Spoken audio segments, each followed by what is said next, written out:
Hey, what's up, everybody? It's Tom here. I just wanted to give you the update on what's going on with my pedal board and some of the changes that I've made. Obviously, first off, I've changed from the flight case that I was using. I ended up going with this SKB Stage 5, or it's also known as the PS55. I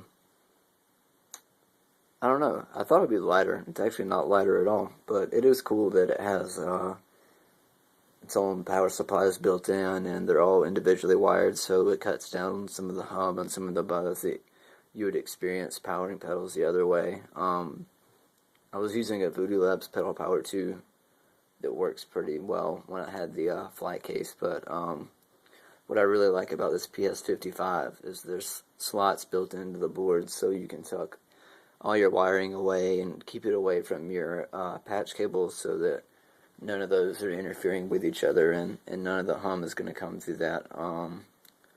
Obviously, yeah, like me, I have a Strat with lace sensor pickups, which aren't noiseless, so you can still hear somewhat of the hum just from the pickups, but it cuts out on any of the stuff that will be coming through your pedal board for the most part, which is something that I was really looking to utilize.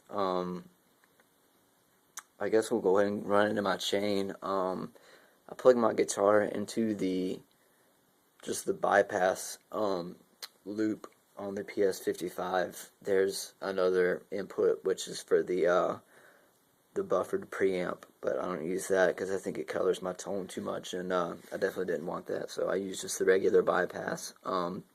It also has two effects loops if you're running in stereo and you're running two different amps. I'm not right now, so I'm just using one single out, but it's cool to know that that option is available. And so I run from that bypass loop into the volume pedal, still using the chromatic tuner, the TU2 on the tuner out. Thinking about switching to a polytune at some point. I've heard it's a little more accurate than the TU2. I don't know, I've never had any problems with the TU2, but I do like the fact that with the polytune you can strum and it'll tell you which strings are out of tune and which strings you don't have to mess with. And so aside from that, just continuing on with the signal, first off is still the Seymour Duncan pickup booster. I was using it as just a straight boost pedal on my old board, but now with the single coils and the Strat, I have it on a different setting that's meant for single coils to kind of give it more of a humbucker sound. Not fully, but it certainly thickens up the single coils a little bit, so that it's not as thin. Especially when I'm playing rhythm, I don't want it thin. I want it nice and chunky and crunchy, and so that pickup booster helps me kind of achieve that tone.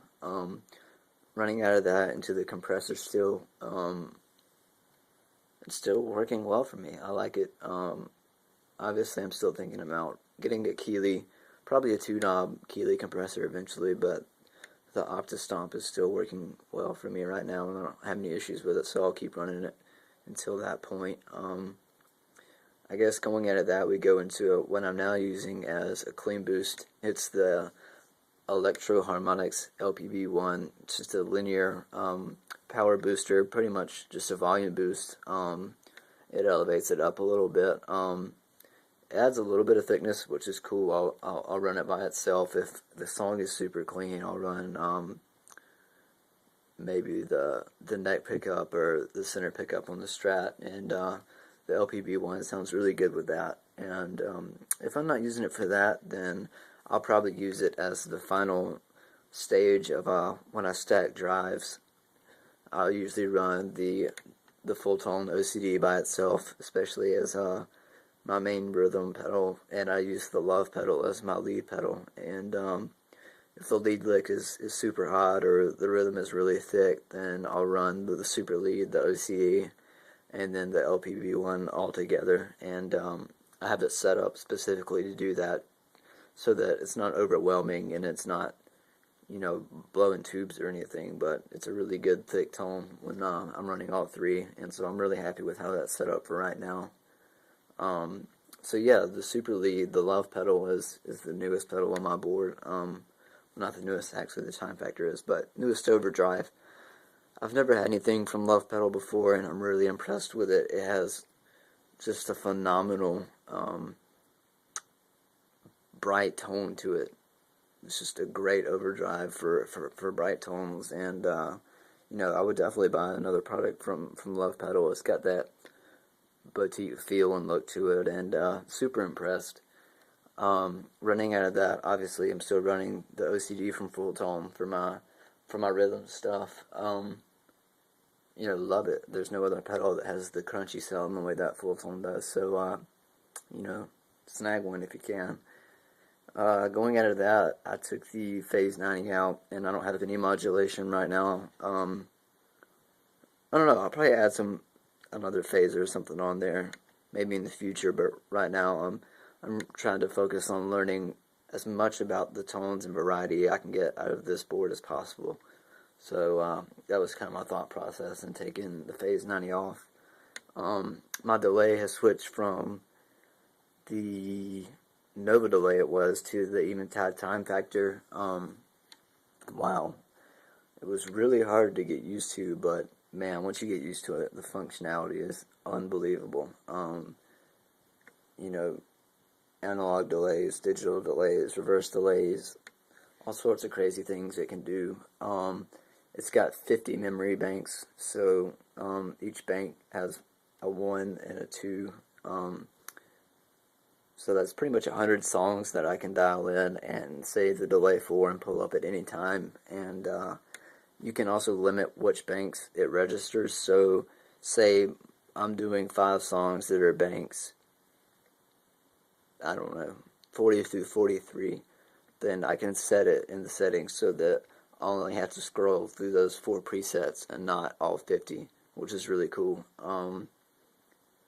It's by far also just the best sounding digital delay that I've used, even more so than the Nova delay, which was really surprising because I love that Nova, but I'm really impressed with the time factor. We run out of that and run into the RV5. I've actually started using it on the room setting a lot. I use it when I'm doing lead. I'll kind of use it to smooth out the delay on certain parts of songs so that it's not as, I don't know how to explain it really. It just smooths it out so doesn't have the rough edges, and I usually take it off if I'm doing a really big lead part. But you know, it's a cool sound, and it's good to be able to utilize both that room setting and the modulate setting that I talked about in my last video. And so we go out of that. I actually don't run to the output on the effects loop. I just run straight out of that into my amp. And there's a little headphone amp, the little Vox headphone amp plugged into it right now. So that's what that little box is, if you're wondering. I guess I'll run through my settings if you wanted to check them out if you're interested. That's where I'm running the compressor. The LPB1 is set there, and the knob actually moves pretty easily, so I have it taped down so it won't move. To turn this off. That's my settings for the super lead, and that's what I'm running on the OCD.